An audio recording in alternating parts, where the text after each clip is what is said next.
नाशिकमध्ये शिवसेना युबीटी आणि मनसेच्या बैठकीमध्ये ठाकरे पक्षाच्या 2 पदाधिकाऱ्यांमध्ये वाद झाला।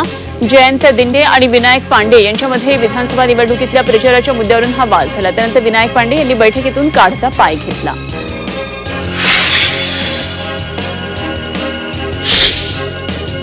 रामदास कदम फक्त म्हणायला महाराष्ट्राचे नेते आहेत आणि आता ते जामगा आणि मंडणगडचे नेते राहिलेले आहेत असा टोला आमदार भास्कर जाधव यांनी लगावलाय।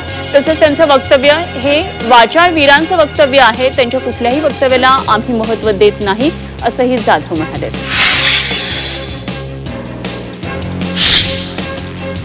हे सरकार मतांची चोरी करून दुसऱ्यांचे पक्ष चोरून सत्तेमध्ये आलेले आहे आणि लोकांचं प्रेम आणि जनाधार मिळवून हे सरकार सत्तेत आलेलं नाही अशी टीका भास्कर जाधव यांनी केली आहे। तसंच राहुल गांधी यांच्या मताशी मी 100% सहमत असल्याचं भास्कर जाधव म्हणाले।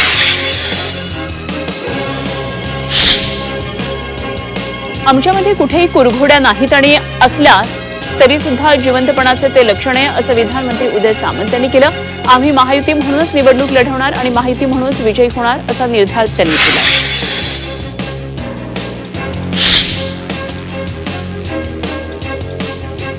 राहुल गांधी यांची वयाची साठी नाही पण बुद्धी नाठी झालेली आहे अशी खोचक टीका शिवसेना प्रवक्त्या ज्योती वाघमारे यांनी राहुल गांधींवर केली आहे। राहुल गांधी यांनी दाखवलेला डेटा खोटा आहे असंही वाघमारे यांनी। कोल्हापूरमध्ये पिंक ई रिक्षा आणि रुपे कार्ड वितरण समारंभ पार पडला। मंत्री आदिती तटकरे यांच्या उपस्थितीमध्ये हा कार्यक्रम पार पडला आणि या कार्यक्रमानंतर आदिती तटकरे यांच्यासह सर्व मान्यवरांनी पिंक ई रिक्षामधून फेरफटका मारला। दाभोळकर हत्या प्रकरणातल्या दोषींना शिक्षा रद्द करण्याची मागणी केली। आपल्याविरुद्ध कुठलेही ठोस पुरावे नाहीत। मुंबई उच्च न्यायालयामध्ये युक्तिवाद करताना त्यांनी हे दावा करत शिक्षा रद्द करण्याची मागणी केली। विरार वसई महापालिकेचे माजी आयुक्त अनिल पवार यांनी ईडी समोर स्पष्टीकरण दिले। कुठल्याही गैरव्यवहाराशी संबंध नाही। गैरप्रकार झालेल्या बांधकामाचा कालावधी आपण आयुक्तपदाची सूत्र हाती घेण्याआधीचा होता असं पवार यांनी म्हटलंय। राज्य सरकारनं आदिवासी महिलांसाठी राणी दुर्गावती आदिवासी महिला सक्षमीकरण योजना जाहीर केली आहे। आदिवासी समाजातल्या महिलांना शिक्षण, आरोग्य, व्यवसाय, कृषी यामध्ये सक्षम करण्याचा या योजनेचा उद्देश आहे आणि त्यामुळे आदिवासी महिलांना सरकार 100% अनुदान देणार आहे। दादरमधल्या बाळासाहेब ठाकरे स्मारकाच्या दुसऱ्या टप्प्यामध्ये प्रोडक्शन हाऊसची निर्मिती करण्यात येणार आहे आणि यामध्ये ठाकरे यांच्या जीवनावरील चित्रपट, audio visual content, documentary, drama, film तसंच आर्टिस्टिक कंटेंट तयार करण्यात येणार आहे। यासाठी MMRDAनं media house, documentary filmmaker, production कंपनीकडून निविदा मागवली आहे। सध्या कोणत्याही पक्षामध्ये प्रवेश करणार नसून आपलं सामाजिक कार्य सुरू ठेवणार असं म्हणत डॉ. अभय पाटील यांनी शिवसेना पक्षप्रवेशाच्या चर्चांना पूर्ण विराम दिलाय। काँग्रेसला सोडचिठ्ठी दिल्यानंतर त्यांच्या शिवसेना पक्षप्रवेशाच्या चर्चा सुरू होत्या। धनंजय मुंडेंचं मंत्रिमंडळामध्ये पुनरागमन होण्याची शक्यता आहे। महायुती सरकारमधल्या सूत्रांची ही माहिती आहे। त्यामुळे धनंजय मुंडेंचा पुन्हा मंत्रिमंडळामध्ये समावेश होणार का असा प्रश्न उपस्थित होतोय।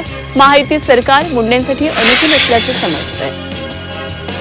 नाशिकमध्ये शिवसेना युबीटी आणि मनसेच्या बैठकीमध्ये ठाकरे पक्षाच्या 2 पदाधिकाऱ्यांमध्ये वाद झाला। जयंत दिंडे आणि विनायक पांडे यांच्यामध्ये विधानसभा निवडणुकीतल्या प्रचाराच्या मुद्द्यावरून वाद झाला।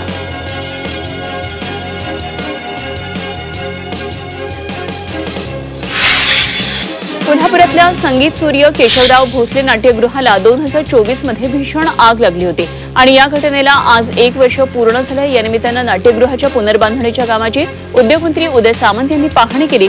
यावेळी सामंतांनी कोल्हापूर महानगरपालिका अधिकाऱ्यांकडून कामाचा आढावा घेतला। मुंबईमध्ये काँग्रेसच्या नवनियुक्त जिल्हाध्यक्ष आणि तालुका अध्यक्षांचे 2 दिवसीय निवासी शिबिराचं आयोजन करण्यात आलेलं। प्रांताध्यक्ष हर्षवर्धन सपका यांनी शिबिराचं उद्घाटन केलं तर तेच रमेश चरिथला यांनी व्हिडिओ कॉन्फरन्सच्या माध्यमातून संवाद साधला। जालन्यामध्ये सोनखेडा इथला साठवण तलाव पहिल्यांदाच पूर्ण क्षमतेनं भरलाय। यावर्षी एप्रिल महिन्यामध्ये या तलावाचं काम पूर्ण झालंय। दरम्यान भोकरदन जाफराबाद मतदारसंघाचे आमदार संतोष दानवे यांच्या हस्ते या प्रकल्पातल्या पाण्याचं जलपूजन पार पडलं। यावेळी ग्रामस्थांची मोठ्या संख्येनं उपस्थिती होती। दौंड तालुक्यातल्या नांदगावमध्ये डुक्कर पकडण्याच्या फाशामध्ये बिबट्या अडकला होता। या बिबट्याला वनविभागाच्या कर्मचाऱ्यांनी बेशुद्ध करून फाशातून बाहेर काढलं।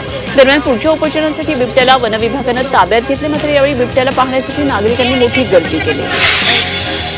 राज्यात गुंडागर्दी, अपहरण, खून कसं करायचं याचं विश्वविद्यालय शरद पवारांच्या नेतृत्वाखाली रोहित पवार चालवत आहेत अशी गंभीर टीका आमदार सदाभाऊ खोत यांनी केली आहे। तसंच राज्यामध्ये राष्ट्रवादी पुरस्कृत आणि रोहित पवार समर्थन सुरू असलेली गुंडागर्दी मुख्यमंत्र्यांनी ठेचून काढावी अशी मागणीही खोत यांनी केली आहे।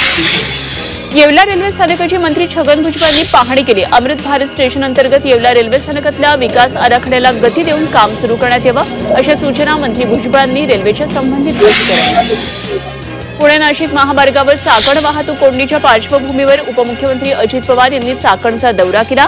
यावेळी त्यांनी चाकण आणि खेड आळंदीसह नवीन महापालिका निर्माण करण्याचे संकेत दिले। मात्र खेडचे शिवसेना ठाकरे पक्षाचे स्थानिक आमदार बाबाजी काळे यांनी महापालिका बनवण्यास विरोध केला। वाशिमच्या मालेगाव पोलिसांनी 1,40,000 किमतीचा 11.7 किलो गांजा जप्त केला। अकोला वाशिम रोडवर कोलदरा फाट्यावर ही कारवाई करण्यात आली। या कारवाईमध्ये 3 महिलांना अटक करण्यात आली। पोलिसांनी गुप्त माहितीच्या आधारे सापळा रचून ही कारवाई केली।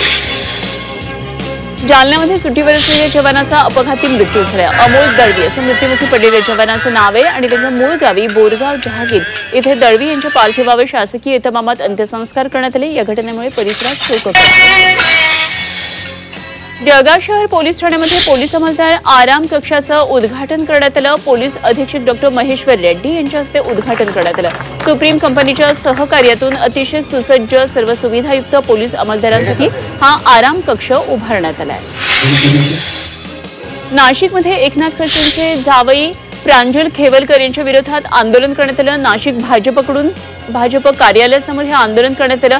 यावेळी खेवलकर यांच्या फोटोला जोडे मारत जोरदार घोषणाबाजी केली। यवतमाळचे पालकमंत्री संजय राठोड यांनी जिल्हा रुग्णालयाची पाहणी केली आणि या पाहणीवेळी रुग्णालयाची दुरवस्था त्यांच्या समोर आली। यावेळी त्यांनी अधिकाऱ्यांना चांगलंच धारेवर धरत त्यांना कामाचा दर्जा सुधारण्याचे निर्देश दिले। गुंडागर्दी, अपहरण, खून कसं करायचं याचं विश्वविद्यालय रोहित पवार चालवतात अशी टीका सदाभाऊ खोत यांनी केली।